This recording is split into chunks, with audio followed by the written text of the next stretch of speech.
So for today's video, ayan, linis. Oh, butas yung aking kamay. So for today's video, testing natin top speed nito ngayon.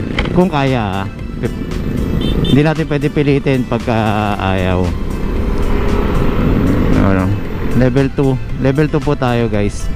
45 sa 46, 50, 50, 52.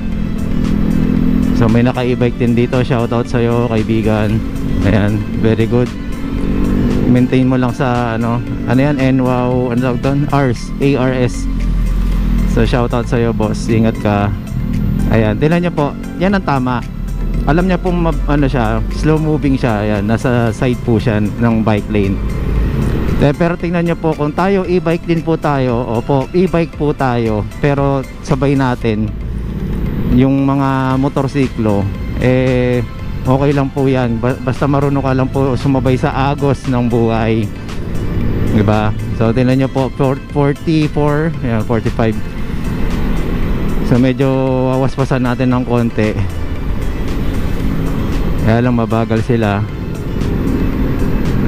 Ayan, dadaan pa tayo sa truck.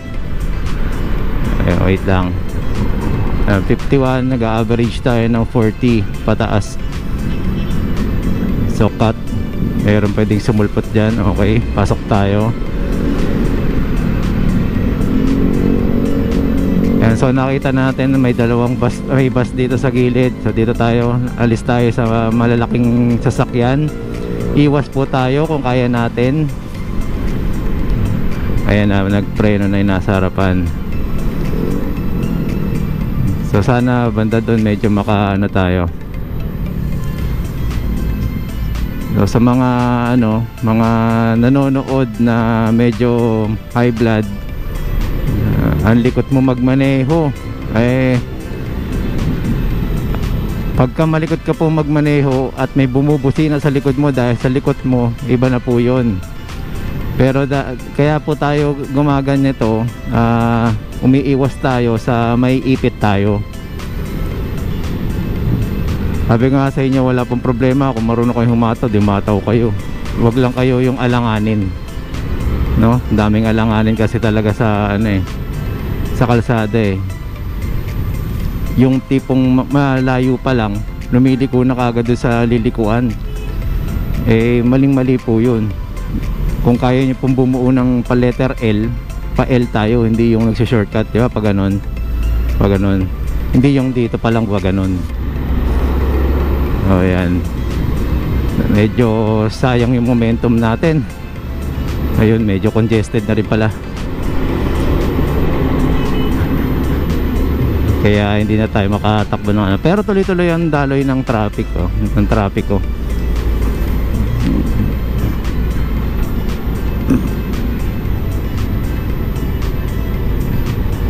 Anong oras na ba? Time check 7:35. Iniisip kong dumaan sa Muñoz, doon makaka-top speed tayo ng konti doon. Kaya lang mas mahaba yung natin, EDSA natin nun. So may mga nagtatanong, bawal daw ba sa EDSA? Sabi ko nga sa inyo, depende pa rin sa pagmamaneho niya yan Kasi dati dala-dala ko lang po Dio. Alam niyo po yung Dio, Honda Dio 50cc. Dala-dala ko po sa EDSA yun. May usok pa yun, kitang-kita tayo dun. Ayan, kaya sisingit ng alanganin na ganyan. Kasi paano yan pa-curve ng konti. So talagang didikit sa inyo yung bus na yan.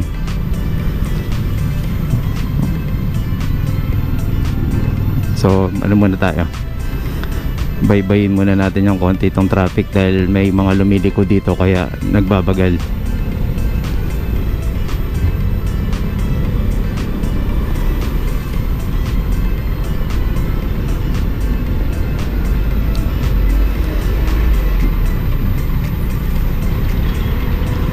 Ayun, lumalaki yung community natin, dumadami yung mga gustong sumali sa GC.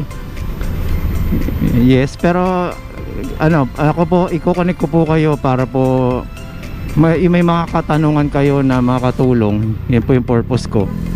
Pero yung mga nagbuo po ng grupo, sinusupport din naman natin yan dahil syempre iba din naman yung nagkakaroon tayo ng mas maraming kaibigan sa community, no. May nabibuild tayong mga ganyang klaseng groups.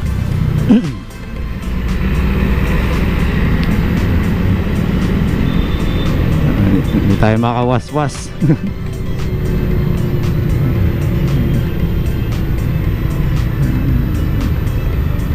So sa mga sorry, sa mga ating mga kasama, tayo. Ito tayo sa bike lane. Sa mga kasama natin na si bonus, congratulations at pag-upgrade na rin kayo, no, ng inyong mga gustong lithium batteries.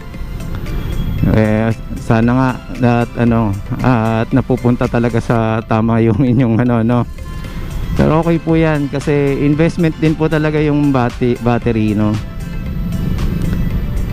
Kesa ipampariband po ninyo mga lalaki pampariband din, no. So tama po yan dahil alam nyo po na nakakapag-enjoy din talaga yung ating yung pagmomotor, ganyan. Babae pala to, medyo mapilintik yung kanyang daliri, yung kamay.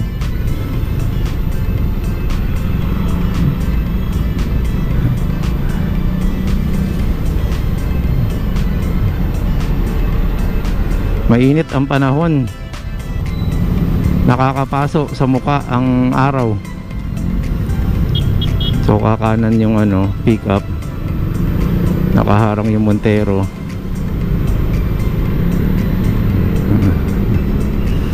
Okay, game. Ito na.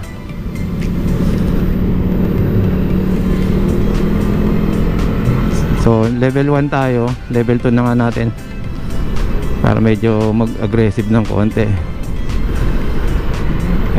So 40 plus takbo natin. Ayan, kailangan mabilis ang inyong kung saan dadaan.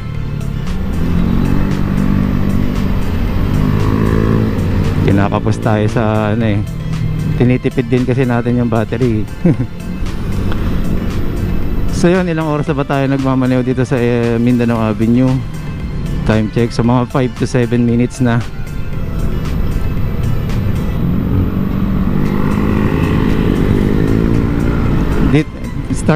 Nag-start tayo mag-record. Mga ganun pa lang. Pero kayo na pa tayo nagmamaneho, no? Okay, check. So may pagbagal dito. Pasok tayo doon dahil paliko pa lang yon. So ayan, may mga nasa likod natin yung motor.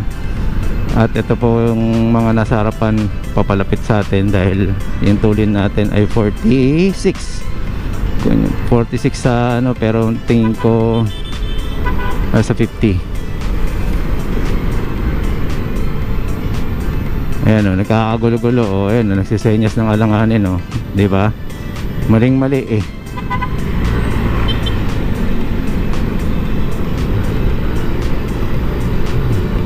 Ayan niyo po yung takbo nitong di ba? So yun lang muna siguro at pinakita lang natin yung ating medyo lang, hindi naman masyadong sagad, hindi pa tayo umaabot sa talaga eh. Hindi natin mapakita kung aabot talaga sa 70, no? So tingin ko naman nasa 70 takbo nito, 70-80 tingin ko kaya naman. Hindi natin hindi ito calibrated eh. Galing ng mga nagte-text sa sa nakaangkas. Subukan niyo po sa bayan yung ganyan kayo tapos biglang matik pag send niyo ng message wala na rin yung cellphone niyo. Ay nako. Hindi nag-iingat, masyadong careless yung mga hindi maging alerto. Matsempuan ka niyan, makakadisgrasya din yan, no? Matataranta eh. So yun lang muna at cut ko muna to, okay? Pak.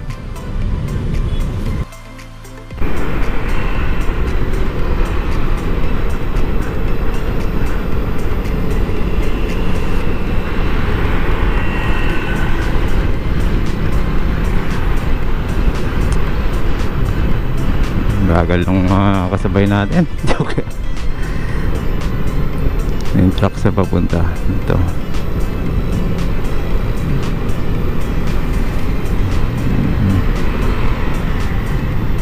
Hindi tayo maka-top speed ng konti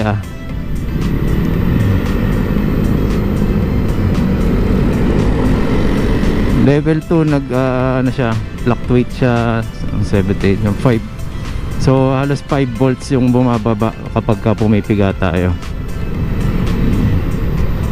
Ito paborito natin, bangkingan.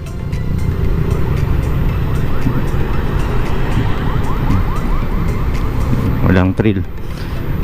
Cut na natin, nandito na tayo. Nung nakaraan pala may napanood tuloy. May kasabay ako humabol sa stoplight, nasa likod ko. Pagtingin ko na lang sa likod, yun, bumulagta na. Biglang nagprenuhan yun sa harapan Kasi umahabol ka na nga lang dapat dun pa lang nag-alalay ka na. Kasi pag umabol ka, tuloy mo na. Kesa yung bigla kang pepreno, mga nasa likod mo, ganun din nasa isip. So kaya ingat-ingat lang tayo guys. Pero hanggat maaari, mag-minor na lang kayo sa intersection. Napaka-delikado po niyan. Okay, yun lang po muna. Maraming salamat.